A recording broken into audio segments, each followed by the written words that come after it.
Caitlin Clark is out again. The rookie sensation, who has been the face of women's basketball over the past year, won't be suiting up for the Indiana Fever in their matchup against the Seattle Storm on Tuesday night. This marks her 16th straight game missed after suffering a right groin injury back in July. And while the Fever are still clinging to the 8th and final playoff spot, their postseason dreams are now hanging by a thread. So today, we're breaking it all down. Clark's injury timeline, what this absence means for Indiana, how the Fever can possibly survive without their star, and what Caitlin's long-term role in the WNBA could look like once she's back on the court.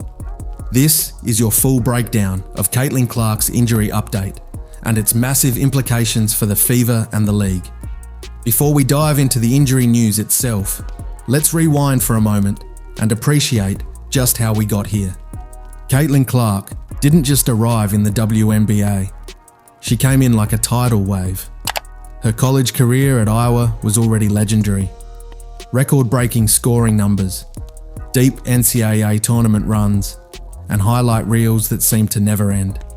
She was the most talked about women's basketball player in years, bringing record TV ratings, sold-out arenas, and casual sports fans who hadn't watched women's hoops in decades. When the Indiana Fever selected her with the number 1 overall pick in the WNBA draft, expectations were sky high. And while rookie years are always about adjustment, Clark immediately showed flashes of brilliance. In just 13 games this season, she's averaged 16.5 points, 5 rebounds, and a league-leading 8.8 assists per game. Those numbers don't just pop, they scream franchise cornerstone. But along with the hype came the reality. The physical demands of the WNBA, playing against grown women, veterans, elite defenders who know how to test rookies. And unfortunately for Caitlin, her first year in the league has been marred by injuries. The story really begins back in late May. On May 24th, in a tough 90-88 loss to the New York Liberty, Clark notched a double-double with 18 points and 10 assists. But somewhere in that game, she tweaked her left quad. The problem was, she couldn't even pinpoint the exact play. Adrenaline had masked the pain. After the game, once the adrenaline wore off, she felt it. An MRI later confirmed what no Fever fan wanted to hear. She was going to miss time, and she did. 5 games gone. It was the first sign that maybe, just maybe, Clark's transition to the WNBA wouldn't be as smooth as everyone had hoped. But Clark isn't built to sit on the sidelines. On June 14th, she returned with a vengeance. Facing off against the Liberty again, she went off. 32 points, 9 assists, and 8 rebounds. It was vintage Caitlin. Step-back threes, dazzling passes, court vision that left defenders frozen. Fever fans were buzzing again. Maybe the injury was just a speed bump. Maybe this was the start of something special. Unfortunately, the injury bug wasn't done with her yet. Just 10 days later, on June 24th, against the Seattle Storm, Clark suffered a left groin injury. Another setback. Another few games missed. This wasn't just bad luck anymore. This was a worrying pattern. A quad, then a groin. Now her rhythm disrupted again. For any rookie, consistency is key. Clark was being robbed of that chance July the 1st. Clark was ruled out of the Commissioner's Cup final against the Minnesota Lynx. She couldn't play, but she was still there, celebrating with her teammates when they lifted the trophy. That moment showed her leadership. Even when sidelined, she was engaged. July 9th, she returned against the Golden State Valkyries, but she wasn't herself. Just 10 points on 4 of 12 shooting. Rust was visible. She admitted afterward, "It's gonna take me a second to get my win back, just trying to get my legs under me." July 15th, disaster struck. Against the Connecticut Sun, Clark played well, but with less than 40 seconds left, after dishing a bounce pass to Kelsey Mitchell, she grabbed her right groin in pain. This was different. This was worse. She grimaced, walked gingerly, and her night was over. This wasn't just another tweak. This was serious enough to sideline her for what is now 16 straight games. The Fever confirmed there was no additional damage, no tears, no long-term structural issues. But they also made one thing very clear. They were going to be cautious. And here's why. Caitlin Clark isn't just a rookie. She's the franchise. She's the future. And she's arguably the single most important player to the WNBA's current momentum.